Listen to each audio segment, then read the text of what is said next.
تماشاوان کردستان 24 افدم هوا باش مدویات برنامه پیگویجیان دا افجاره فوکساخو پیخینه سر براین سابئین مندائی بزانین جینو جیاروان الپایتختا هرما کردستان ابچه آوایه و او چوا بحثا مجارا پیگویجیان هتکن خلک هرما کردستان چوا پیشوازیش واد کن و چوا سردریت گلواند کن هر وصا قیاده کردی جی سر آست حکومی و سر آست قیاده گشتی جی چوا کاریه همبزا وان براین سابئه بکن و او چوا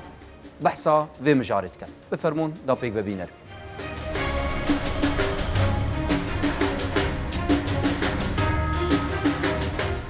اول سابئین مندائی ایکش اولین ابراهیمی خو ابدیفچوین پیغمبر آدمو شیث ادریس نوح سامه کره نوح یحیا هجمارد کن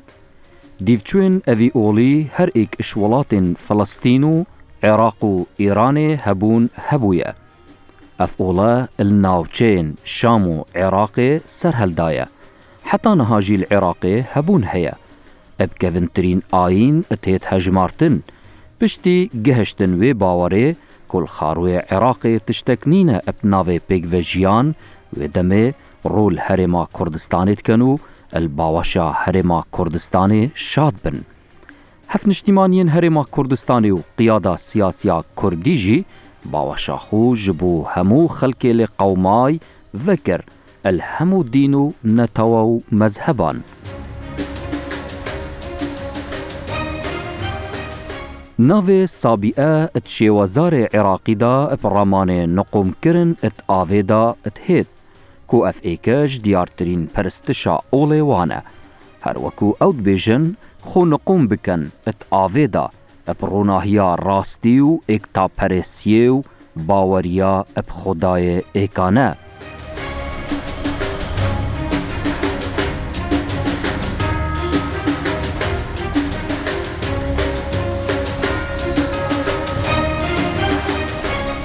اول سابئین مندائی بانگوازیا باوربون اب خدای ایکانت کن دیفچوین اوی اولی چجار شرخاص نبوینه دیگل چه اولو اولدارین دیتر هر تم آشتی خاص بونو شیداین پیگویجیانی بونه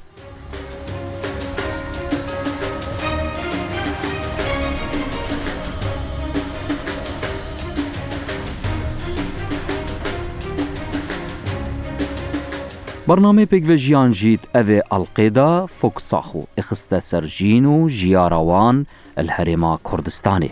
داکو بزانین او چوا دربرینه اش هستو سوزا خود کن هم بر پیگویجیان الهرما کردستانی هبون هیو چوا جیانا خویا آسایی الویره گذرد کن خوشکو براین سابئی زیدتر ال5000 کسان الهرما کردستان جیان گذرد کند کشک پیگویجیان دا ریجا هری زور اشوان بکار زیرنگریه خریکن کاگ بهای سابئی جی الهولیر سرقال کرین و فروشتنا زیریه گلک دلخوش و سپاس گذره جبو هبونا کش پیگویجیان الهرما کردستان جیران ویو در دور وی کردن مسلمانن لی چجار هست اب غریبیه نکریه هرما کردستانه اب ولاتو خاکو نشتیمان خود زانن جبل کل ویرا پیگویجیانک راستقینه هیا هیوی خازه کردستان هر تم آودانو گش بیت ل 2004 هاتم هوليري لكاتي إيشا كام لبغداد بزمالهم لكركوك چوكا وضعك آرامين ما لمنطقة بغداد وجنوبه ودزاني تو كركوش تقريبا ماويك يعني بابلين دستي هريم لسرين نبو تقريبا انزا وضعك آرامي نبو بله كاتي بيشمرقا هاتناو كركوك باش بوتوزي بلام ايما ل 2004 هاتما هوليري بله ايشك ندكرا كمن صابئين ندكرا بجين او آراميا جنابتا دویتن که هین وکو صابئي نعم. او آرامي هندبينن كالهرما كردستاني برپای بطايبتي الهفلي رفايتا طبعا طبعا تأكيدا خاصة لجنابي سروكي هريم كاغ مسعود لكاتي المهاتنا هولير التأكيد اشتشي زور قولة بو ايما يكرت ايشا كآرامي بو ايما يكرت كمراسيمي ديني خومان موافقة داية ايما کە هەموو مەراسیمی ئاینی خۆمان لەسەر ئاو دەکرێت بە ئاسایش حمایە دەکرێتن ئیشەکە ئارامی بوو زیاترە زۆر باشە زیاتر با بینە دەجێت. سەر ئیش و کارێتی ڕۆژانە کە بەڵێ. vێرە جەنابێتە زێرنگرە بەڵێ. و دەوروبەرێتە ڕەنگە زۆربەیەوان مسلمان بن ئەو. سەردەریە هەوا دگەل ئێک چاوایە هەنگ چاوە هەواڵینی دگەلێککەن جیرانی هەوا چاوایە ئەو چاوە تەماشای جەنابێتەکەن بەڵێ. دووەکو سابی ئێک vێرە وڵی ئێمە لێرە کە حەز ناکەین کە ئێمە سابئینایەن ئەوە مسلمانایەن ئەوە مەسیحیە ئەو تشتە نەمدیت بەێ کە ئێمە هەمویان لە یەک سفرەدانشی نان دەخۆین تعزیەمان دەبی دێنەکەمان تعزیێریان هەبی دەچینەکەمیان کە وەک برادرین ینی فەرق نییە ئەو تشتانە بەێ هەستێ جەنابێ هەواان هەستان چوونە بەرامبەر ئەم پێکەوە ژیانە کە لێرە هەیە جەنابتان ئاینتان جیاوازە ناوەتان جیاوازە بەڵام لە هەرمی کوردستان ئەژین ئەبینن کە خەڵکە پێشوازی ئێوە ئەکەتن ینی بە دڵێکی فراوان بە برادرینیەکی باش ئەوە چه هەستێک لە ئێوە دروست ئەکات هەستێک لە ئێمە دروست دەکات کە ئێمە یعنی کە شخصەکی یەکە لەگەر یەکێ ئەگەر مسلمان بی ئەگەر مەسیحی بی ئەگەر یزیدی بی وەک سابی وایە فەرق نییە لە لای حکوومەت نە دائیرەیە نە شارە نە خەڵکە فەرق ناکەن دوودکاری ئازادانە لە دەف جیرانێت خۆ دەف هەواڵێت خۆ کە نەل سەردینێتە بن دوودکاری ئاسانی ئان وەکو بڵێن شێوازێکی نۆرمال بە خەڵک بڵێ من کەسێک سابی ئیم و هیچ کێشە درست زۆر زۆر تەبێ زۆر تەبێ هیچ کێشە نییە بەڵام لەوانەیە ئەوە لە جنوب ناکرێت لەوانە ناتانی بڵێ ئەو مۆزوع من سابی ئیمە لە ناوەندی تۆ دەزانی تعدوداتی زۆرە لە مەسەلەن جنوب فەرقە هەیە تەقبلت دەکا هەیە تەقبلت ناکە جەنابتان وەکو سابیئیەک ئەو ئازادیە لێرە فەرەهەم بووە لە بوو پێکهاتەکان و ئەدیانەکان و مەزابەکان ئەو پێکەوە ژیانە شتێکی وەکو بڵێن لە ئاستێکی پێویستدایە کە دڵتان زۆر زۆر خۆش بیتن ئەکیدا بن لەوانە دەڵێم لە ئەوروپا باشترە زۆربەی جەماعەتی ئێمە حەزیان دەرناچنە دەرێ حەز دەکەین کە لە ناو شاری خۆمانە لە ناو خەڵکی خۆمانە ئەوەیە کە حەز ناکەی تۆ فەرقی بەڵام ئەگەر بچی ئەوروپا تۆ فەرقی تۆ غەریبی بەڵام لێرە غەریب نیە ینی لێرە تاکید لێرە باشترە هەست بە غەریبی ناکەن چونکە لە ئەوروپا حەز بە غەریبی دەکەی کە تۆ شخصەتی ئەزنەوی حسابی دەکەن بەڵام ئێرە نە باشە کەک بە ئەو کەسانەی دێنەکەن جەنابەت زێر و ئەو شتانە ئەکەن بەڵێ جەنابتان چون تەعامل لەگەڵ ئەو کەسانە ئەکەتن یەکە تعامل یەکە من تعامل دەکەم کە لەگەر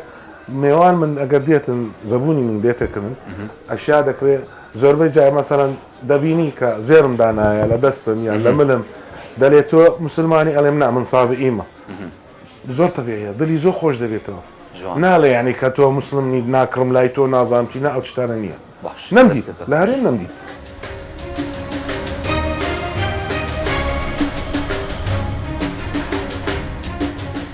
سەرمەند کەسێک مسلمانە سەرقاڵێک کارێ زێرنگریەیە دراوسێنوی هەند ئاین زاین سابئینە سەرمەند gelek ev ciwanî pêk ve jiyanê şorovet ket تشتي خوش الكردستان والعراقي پشتی حربو بلو بيجين يو عراقي يو 2003 وبشتي حربو اهلي البغداد وبوجي ردية عراقي خلكي صابي ابيت فلبن عرب قالك هوتنا نوف كردستاني دو بله كردستان العراقي بجو وي خلكي قالك جي صراحته خو ورقت خلكي ما كردستاني حج غريبيت كان بله خوشيو في يعني حشوي كاسيت كان اوي غريب تيتن قال قدري ويد جرنجي بله بجو افتشتا بالهندجي قال لك شو هوتن واستقرار كرنا في كردستان دو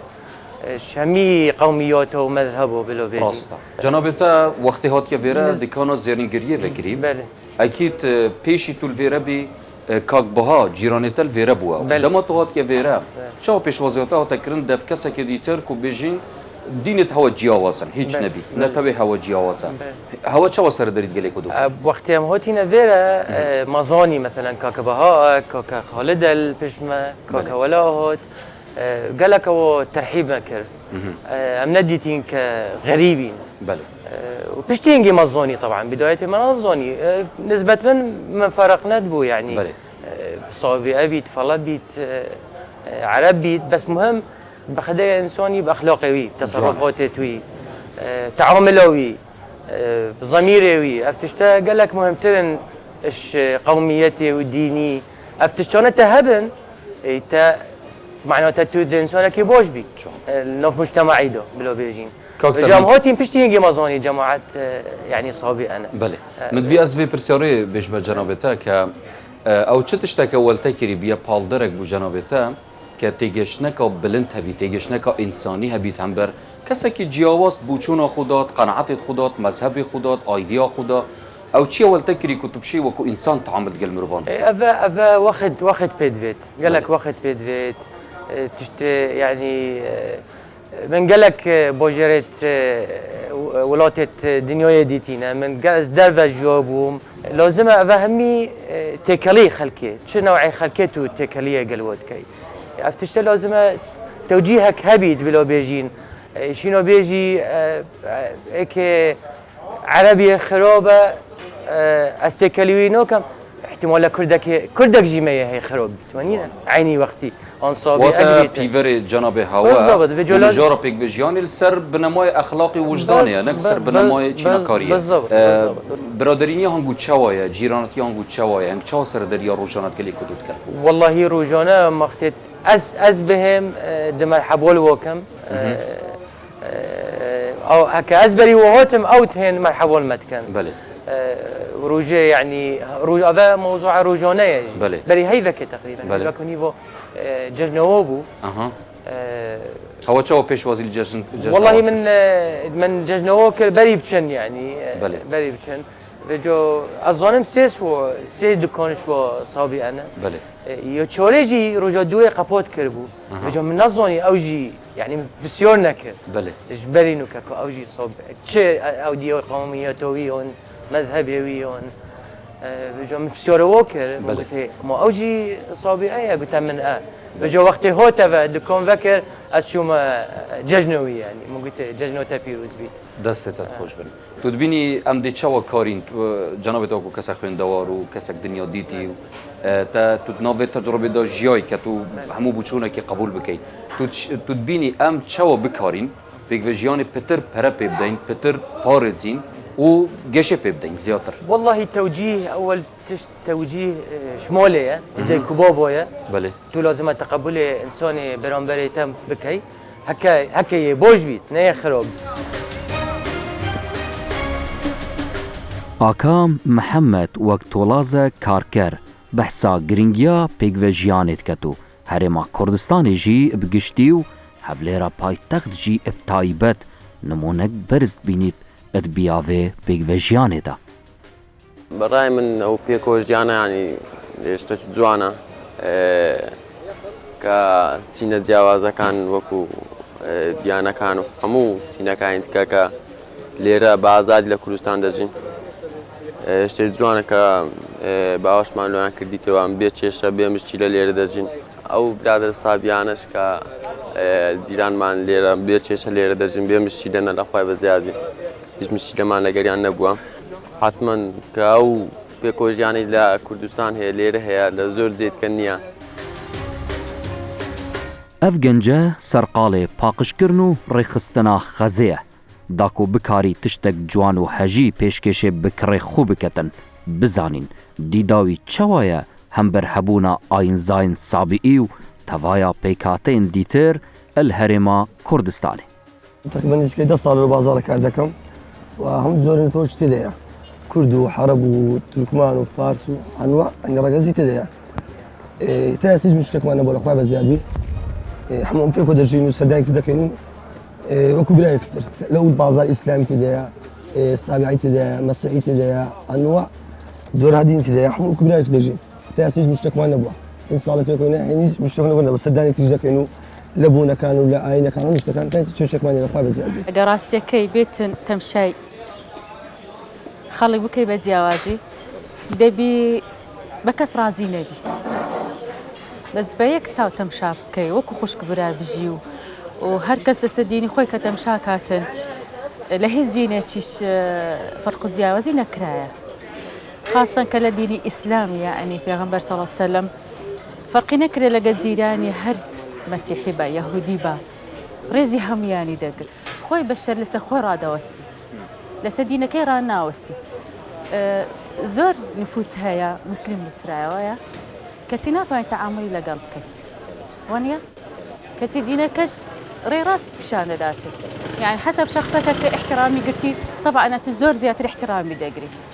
اجا كساتش كرزي خوينا قلت دبي اتخور لي دير كيوا ملا انوار خوشناو گوتی د دنیای دا السرما پیدویا ادگل هفدو هالکینو پیگ و بجین اپرزگرتنو خوشویستی قیامت جی میدانا واوارتنیت نافبرا کسین باشو خراب دا گوتی او پیگ و جیانا الحرما کردستانت هید دیتن جه شانازیا هر تاکه کرده ئاینی پیرۆزی ئیسلام بە هیچ شێوەیەک لەسەر ئەساسی دین لەسەر ئەساسی عەقیدە ئەفزەلیت نادا بە مرۆڤەکان بەو شێوازە و هەموو مافەکانیان پارێزراوە چونکە ئاینی ئێمە ئاینی پێکەوە ژیانە ئاینێک نییە فەزلی کەسێک لەسەر کەسێکی تر بکات مامۆستا بێڕێز ئەگەر تەماشای دینی سابیئان بکەین بینین لینکێک هەیە دگەل دینی ئیسلامیژی بۆ نمونە ئەو ئێکتاپەرستن مسلمانژی ئێکتاپەرستن جەنابێتە چ ئاختنێکە سەرڤێ چەندەیە کە برایان سابیئی وی ڕەنگەی و گەلمەت ژین ناوە هەرێما کوردستانیدا بوو چۆنە جەنابێتە چاوایە یەکێک لەو خاڵانەی کە هەرێمی کوردستان پێیوە جوانە و پێیوە جیاکراوەتەوە لە زۆر شوێن و جێگایتر بریتێ لە پێکەوە ژیان هەرێمی کوردستان ئەو هەرێمەیە کە باوەشی بۆ هەموو خەوم و بۆ هەموو ئەدیانەکان کردوتەوە و بە چاوێکی یەکسان تەماشا ئەکرێ ئەگەرچی ئەکسەریەت و غالیبیەتی مسلمانە و هەروەها مسلمانانی کوردستان بە عەقڵێکی کراوە لەگەر هەموو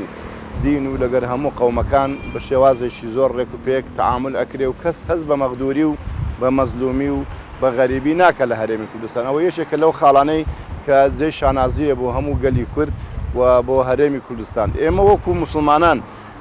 بەنسبەت ئەو برا سابییانەی کە هەن لە هەرێمی کوردستاندا حقیقەتەن ئێمە وەکو مسلمان و وەکو هەڵگری قورئان و پەیامی خوا خی گەورە سێزار لە قورئان باسی سابیئەکانی کردووە ئەو دیانە یەکێکە لەو دیانانەی کە ئاعترافی پێکراوە حتا جیاوازی هەیە لەگەر ئەدیانەکانی شرک چونکە لەوێ لە ناو سابیئەکانە چۆن وەکو یەهود وەکو نەسارە وەکو سابیئین عینەن کەسانێک هەیە مسلمانە بەو معنای عەقیدەیەکی پاچی هەیە جەنابێت ئاماژەدا قورئانە پیرۆز کە ناو قورئانە پیرۆز دادبێژیتن ئەگەر سابیئە بیتن یان مەجووز بیت یان مسلمان بیت یان یەهودی بیت یان مەسیحی بیتن باوەریان بەخوای هەبیتن ئەوان لەلای خوا خەوان ئەجر ئەفەرمێ ئین الذین آمنوا والذین هادوا والنصارى والسابئين من آمن بالله واليوم الآخر وعمل صالحا فلهم أجرهم عند ربهم ولا خوف عليهم ولا هم يحزنون ئەمە چ دەگەی ئەوە معنای ئەوەیە کە خوای پەروەردیگار ئەو کەسانەی کە لەو چوار ئەدیانەی کە هەنە ئیمان مسلمان و یەهود و نەسرا و سابیئی کە کتێیاندا هەیە ئەهلی ئیمانە و عملی صالح ئەکا پاداشتێکی گەورەی لەکن خوا هەیە لە سوورەتی بەقەرە ئایەتی 62 خوای گەورەی ئیشارە پێەکە لە سوورەتی نیسا عفوا لە سوورەتی مائیدە خوا فەرمی إن الذين آمنوا والذين هادوا والنصارى والسابئين من آمن بالله واليوم الآخر وعمل صالحا فلهم أجرهم عند ربهم ولا خوف عليهم ولا هم يحزنون عين دوبارەیەکات ئەوە خوای پەروەردیگار جیاوازیان ناکاتەوە بەڵام لە سوورەتی حەج لە ئایەتی 17 خوا فەرمی إن الذين آمنوا والذين هادوا والنصارى والسابئين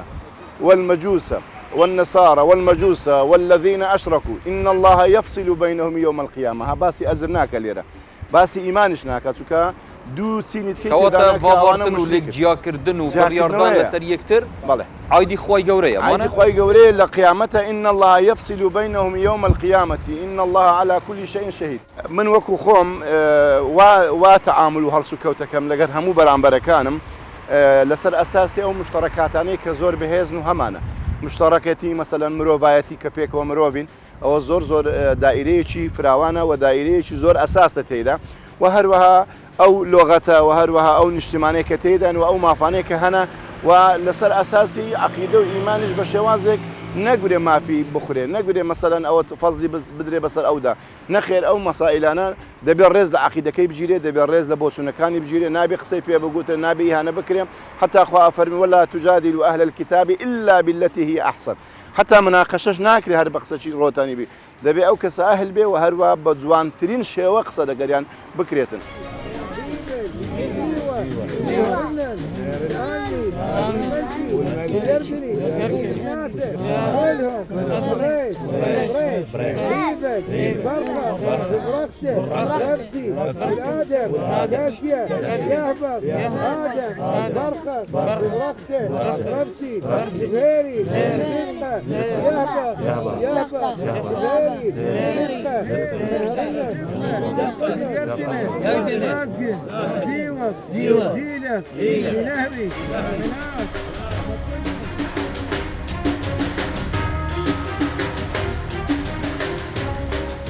بوريس خالد نينري آينزاين سابقين مندائية الوزارة أوقاف كاروبار آيني السرزاريوي كومك زانياري هاتن قوتن سبارت آينو تقوسو دروش من سابقين مندائي ديفدا گلک سپاسگزاری و بحث حکومت هرما کردستانی و جواک کردی کر هم بر برقرار کرنا پیگ و جیانک مکمل هرما کردستانی. عام 2012 انتقلت من لساڵی 2012 لە بەغدا بووم خۆم و خێزانەکەم هاتین بۆ هەرێمی کوردستان. زۆربەی خێزانە سابیەکان کاتێک زانیان تون و تیژی و ململانەی ئاینی و مەسەبیان لەگەڵ دەکرێت لە زۆربەی پارێزەکانی خواروی عێراق ڕوویان لە هەرێمی کوردستان کرد. چونکە ڕۆژ بە ڕۆژ ئەو تون و تیژی و ململانەیە ڕووی لە زیادبوون دەکرد و ئەو تون و تیژەش کە لەوێ هەبوو زیانی بە ئێمەی سابیئی دەگەیاند لە کوشتن و ڕفاندن و چەندین کارەساتی دیکە. هەموو ئەو ڕووداوانەی کە باسم کرد بوونە فاکتەر کە سابیەکان عێراق بەجێ بێڵن. بەڵام خۆشەویستی ئێمە بۆ خاک و وڵات وای لە ئێمە کرد کە لە هەرێمی کوردستان بمێنینەوە. ئێستا ڕێژەی خێزانە سابیەکان لە کوردستان نزیکەی 120 خێزانن کە دەکاتە 550 کەس کە زۆربیان لە هەولێرن. ئاینی سابیئی کۆنترین ئاینی یەکتاپەرستی لە جیهان بەپێی هەندێک توێژینەوە.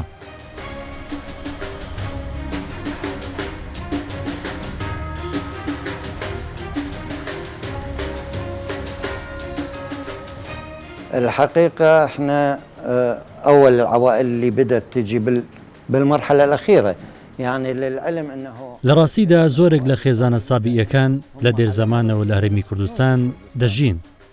لسر آستی فەرمی زۆر ئاسانکاری بۆ سابیەکان دەکرێت لە هەرێمی کوردستان. هەڵبەت ئەم ئاسانکاریە لەن سەرکردایەتی سیاسی کوردیەوە دەکرێت کە لە ناویاندا بە تایبەتی سەرۆک مەسعود بارزانی هەروەها تەواوی دەسەڵاتدارانی کوردستان هاوکارمانە. بۆ نمونە کە کەسێکی سابیئی دێت بۆ بازرگەکانی کوردستان تەنیا ناسنامەی لێوەردەگیرێت و پیشانەدار ئیتر ڕێگەی پێدەدرێت کە بێتە ناو هەرێمی کوردستانەوە. تەنانەت مافی مڵکداریان هەیە، مافی ئیشکردنیان هەیە. بۆیە دەڵێم ژیانی ئێمە لە هەرێمی کوردستان ژیانێکی ئاساییە و ئازادانەش دەژین. هیچ کەس کاڵایەکمان پێ نەگەیشتووە لەلایەن هیچ کەس و کارمان لە هەرێمی کوردستان کە زیانیان پێگەیشت بێت لەلایەن هیچ کەسێک و هیچ شکایەتیشمان نەبینیوە.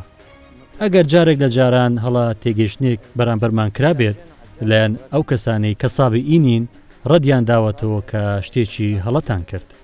لە ڕاستیدا گەلی کوردستان گەلێکی ئاشتی خوازە، حەزیان لە ئاشتی و پێکەوە ژیانە. بنرن برز خوشتوی ام وی آوایی دینه دومایا و خلکی جی کد گل براین سابیه الهفليرا پایتخت کد جین گلک بجوانی بهستک بلند بحثا هفليرا پایتخت کر که هم لانه حکومی و همش لانه جواکی و چوا پیشوازیلات کرن و چوا رئیس لیگرتیا و چوا آزادانه همی طقوسه که دیانت خو جیبه چید کن. ببینم خیر و شاد حتی حلقه دیگه نفک خدای مازن محمیان بپارس.